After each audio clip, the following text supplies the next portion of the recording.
All right, here we go. Welcome back, everybody, to the latest episode of Real Estate Uncensored. This is the place where you get actionable ideas, insight, and inspiration to turn your real estate business into a life of freedom. And we are back with Theresa Barnabei. Greg is not with us today, so I'm in no danger of losing my Greg Wrangling certification. He's not here to Greg all over everything. And so we're going to continue our conversation with Theresa. Where we left off is we're talking a little bit about, when things aren't working. And how to know when things are working. That's where I want to start off today, because we're talking about your comfort zone and really finding what you're good at and doing more of that rather than getting caught up in the shiny object syndrome that so many of us get caught up in. Before we jump back into that, Theresa, just refresh people's memory if they didn't catch your first episode, just a little bit on your background and how you coach and train agents today. Sure. So I started investing in real estate in the early 80s. Still invest today, by the way. Mm-hmm. And then I got my real estate license in 1997. Broke records for my office as the top producer as a new agent ever in that office. Mm-hmm. And then I just continued along that trek. One of the things I didn't mention before is I went into the sales manager position. Oh, okay. I took that on, I say that was like 3/4 time. Mm-hmm. But in the time that I had left over in sales, I did $4.2 million in business, and I call that part-time. So whatever the ideas that I give you, it's like, look, you don't have to work 40, 60 hours. I did it in probably about 20 hours a week, 4.2 million in business. So wow. To be open-minded, first of all.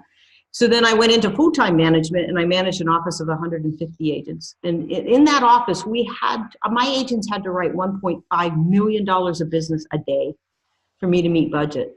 Goodness. So I had to figure out, how do I get agents to write that much business? And so that's when I launched my coaching career. And I literally coached business. Let me just say this. I coached agents to the highest level of success that they could achieve. Yeah. Because then my office achieved that, and that was great. And then I left corporate America for a second time and went into owning my own real estate school in the state of Arizona. So I teach continuing education classes all the time. I'm a national speaker and trainer in the real estate industry, and I coach agents all across the country. Love it. That's all I do. That's right.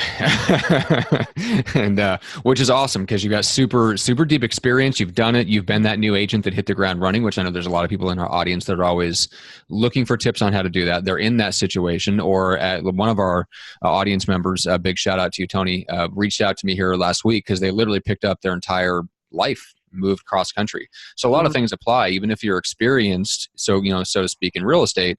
This happens all the time. Your husband gets transferred, and the next thing you know, you have to pick up your entire business and start over. So we talked on the last episode about the comfort zone. I don't want to rehash that too much, but I do want to know a little bit about your perspective on, there's a difference between when it feels like it's not working because we haven't seen the results yet, because things take time to pay off, versus how do we know when we're doing something in our comfort zone just because it's easy, but it's not actually going to produce us results. And you gave the example of maybe open houses. You may be comfortable with them, but maybe they don't work very well in your area. How do you know when something's not working because it's just not going to work versus you just haven't given enough time to work? Okay. So let me set a foundational piece, and they're measuring sticks. Because sometimes we think in real estate that the only measuring stick that we have is the production goal, or the unit goal, or the gross commission, the GCI goal. And I think there are other measuring sticks, and they will all lead to those, but they're like initial indicators. And so I have this philosophy that says, in business, we must manage our team, and that's TEEM. So if we manage our time, our energy, our effort, and our money, then we're using our time the way we need to be using our time.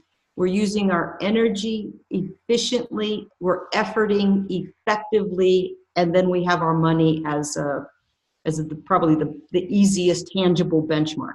Mm-hmm. So we sit and we say, well, how do I know what's working and how do I know what's not working? Well, take a look at the amount of time, energy, effort, and money you're spending on any one thing. Are you getting a return on investment? Mm-hmm. So if I'm spending 3 hours at an open house and it takes me an hour to set up and an hour to take down, that's 5 hours.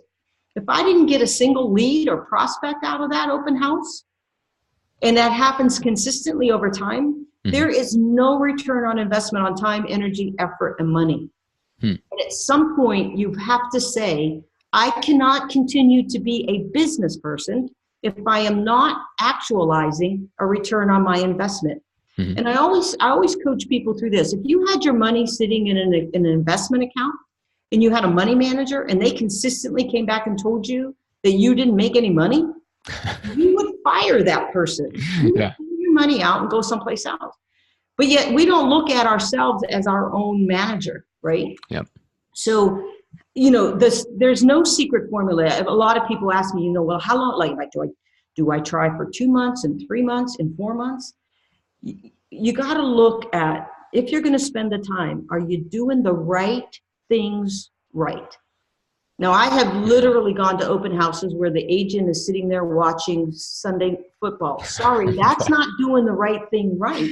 Yeah. So and that's the energy that you put out and the effort that you put out. So if you're going to spend the time, be 100% on.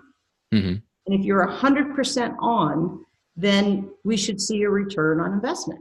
Mm-hmm. If you're not, and it's not working week after week after week after week, stop it.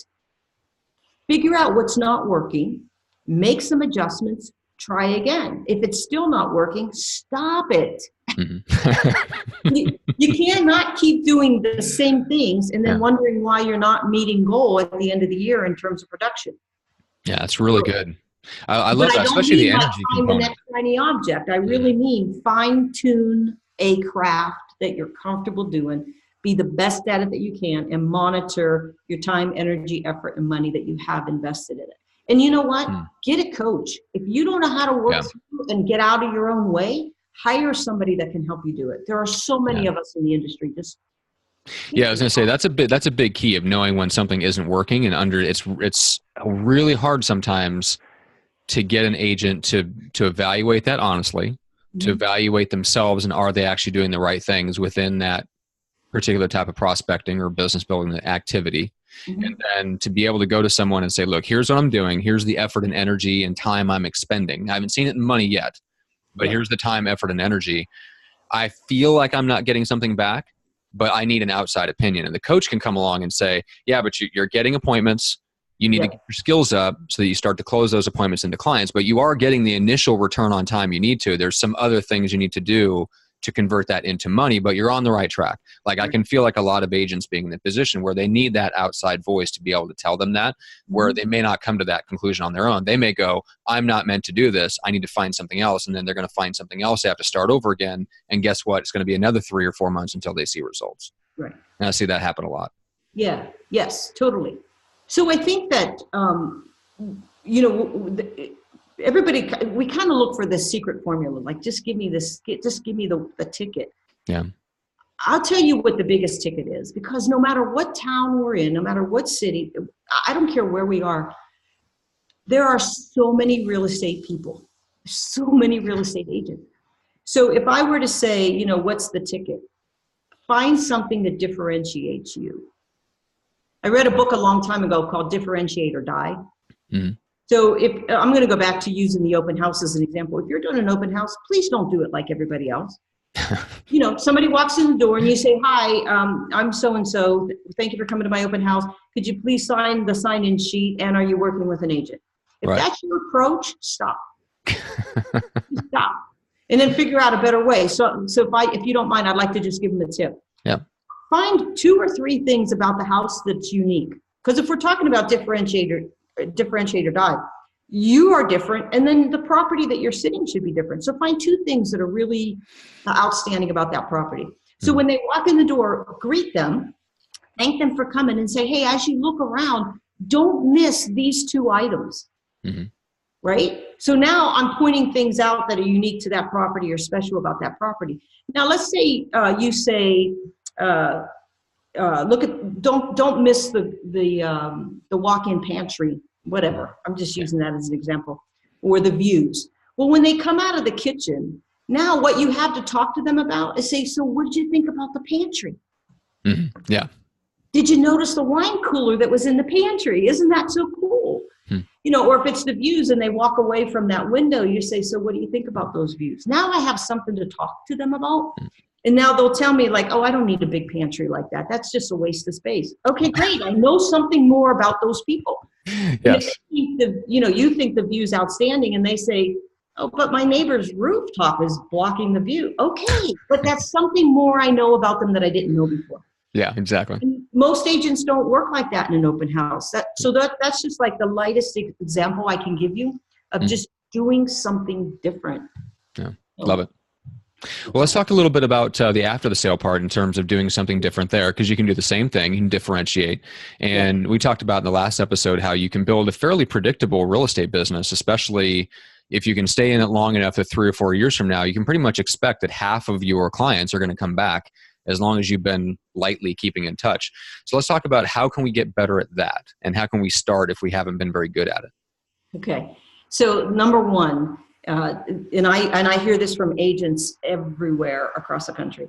Number one, most of us have not stayed in touch with our past clients, and we don't know how to get back in touch, or we're embarrassed, or we're ashamed. Right. So step number one, if you have not stayed in touch with your sphere of influence, and definitely not your past clients, the very first thing you should do is write an apology letter. And apologize for not staying in touch. They entrusted us with this huge life event called buying or selling a house. It's bigger than a real estate transaction. It's bigger than a deal. It's a life event. And all of a sudden, we're very important every day of their lives during that event. And then, bam, we disappear. So we owe them an apology for disappearing on them. And I give my coaching clients templates on letters, and you can just start sending them out. Yeah. So number one, if you haven't stayed in touch with your sphere of influence or your past client database, an apology letter with a commitment that you promised to stay in touch, and then you better stay in touch. That's number one. Number two, the easiest thing to stay in relationship with your past clients, and when you stay in relationship, you stay top of mind. Top of mind is whenever they hear somebody talking about real estate, they think of you, right? And then they give you the referral. So when you're top of mind, you're literally in relationship with them. So my second recommendation is you send out a survey to every single person in your database, especially your past clients, and you find out what is most important to them as a person, not as a client, not as a transaction, but as a person. So where do they like to eat? What's their favorite restaurant, favorite music? Who are they married to? Who are they to? How many children do they have? How many animals, pets, cats, dogs? What's important to them?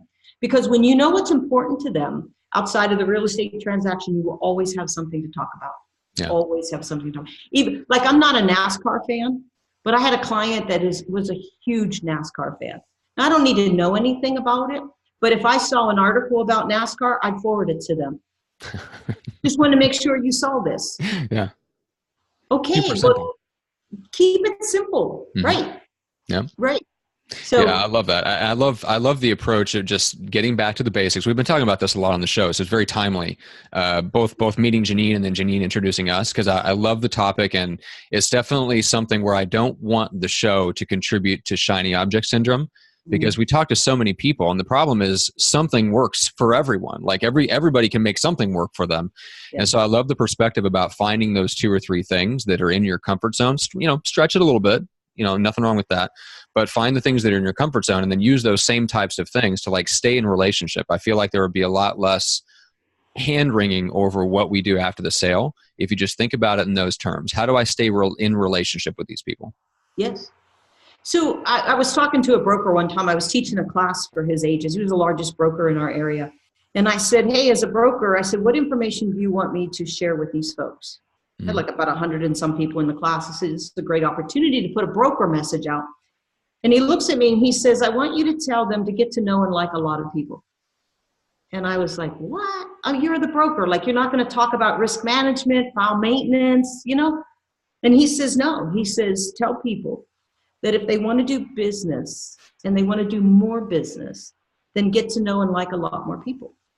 And I said, okay, just explain that a little bit, because I don't want to misquote you. And he says, well, people will do business with people they know and like. In order for people to get to know and like you, you got to get to know and like them. Yeah. Once they know and like you, hopefully they'll trust you. And only when they trust you will they do business with you or refer business to you. Yeah. So when he said that, and I really thought he was going to talk about, real estate legal issues Right. from a broker perspective, I'm like, that simplifies it so well. So when you're in after sale follow-up, you are literally continuing to get to know and like these people who will trust you more and then trust you with their referrals.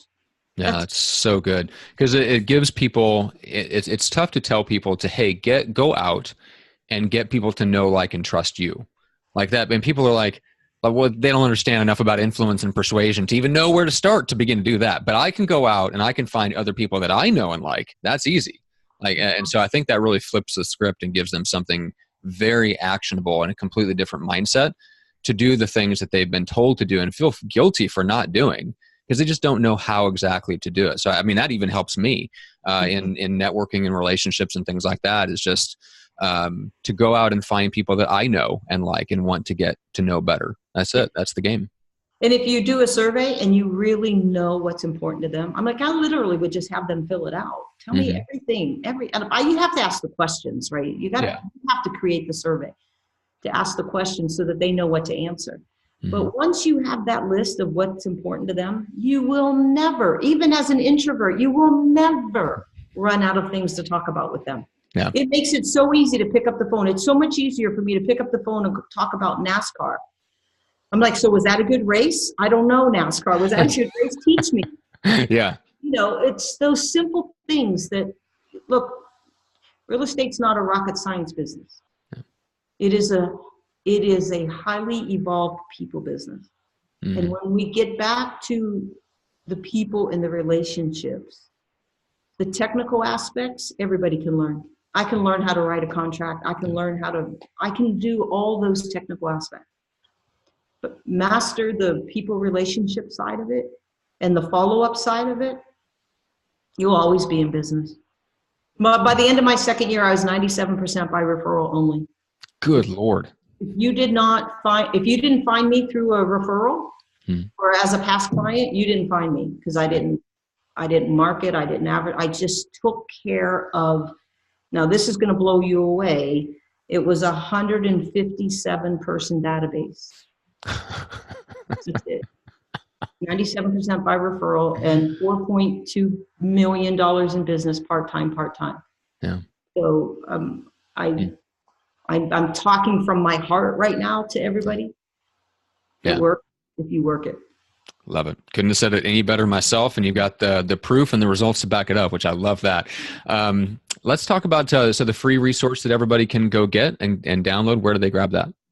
So go to multiplyyourrealestatebusiness.com. And actually, I'll show you. I didn't show this last time. This is my book, co-authored with a ex-realtor from Canada. So go to multiplyyourrealestatebusiness.com. You can download my free book, and it talks about where the consumer is from post-debacle and how to rebuild that trust. And there are a lot of, there's 1 or 2 chapters that are just like, here's an idea, here's how to do it, here's an idea, here's how to do it, here's an idea how to do it. And you can pick up 1 or 2 ideas, again, only if you can see yourself doing it and get excited about doing it so that you commit to doing it. Yeah. Then it will work. Yes, exactly. And and we have kind of that same thing. So if you like doing videos, for example, especially if you're an introvert and you're not crazy about going and doing a cocktail hour, do Facebook Live. Like, I would actually rather do Facebook Live than go to a networking event. So there's always those little niches of things that you can find. And we've got a free resource as well. If you go to rockstarlivevideo.com, there's a free training video series that'll show you kind of how to do Facebook Live. So if that's one of the things you've been thinking about dabbling or getting into, that'll show you exactly how to do it. Because there's all kinds of fun ways to build your business that you'll find kind of in your comfort zone or just on the edge of it. And maybe live, a live video might be that for you. So I just wanted to point that out real quick, because I love that perspective. Find the things, do the things, more of the things that are in your comfort zone. Stretch that comfort zone a little, start to bring in other things, but you don't need 17 things. No. You only need 2 or 3 things that you're good at and you'll actually do. I love that. Yeah. Love it. And one thing real quick, if somebody would just, if all of you would just take a circle, take a piece of paper, put a circle and cut your pie, call that your pie, and cut your pie to where the biggest percentages of your business came from last year. If you had business last year. do more of that. Yeah. So if you see that 70% of your business comes from X, do more of that. Yeah. Yeah. Super simple. Super simple. I love it. Well, Theresa, this is a super fun conversation. I really enjoyed having you. I'm so stoked that Jeanine introduced us, and I hope people go and get the book and kind of get into your world. And I'm excited for people to do that and get to know you better. I know for sure that we'll have you back on the show kind of in the new year. So I'm excited for that too, because I can tell there's many, many things that you could talk about that we haven't even scratched the surface on. So much. So much. All right. Thanks so much, Theresa. Oh, thank you very much.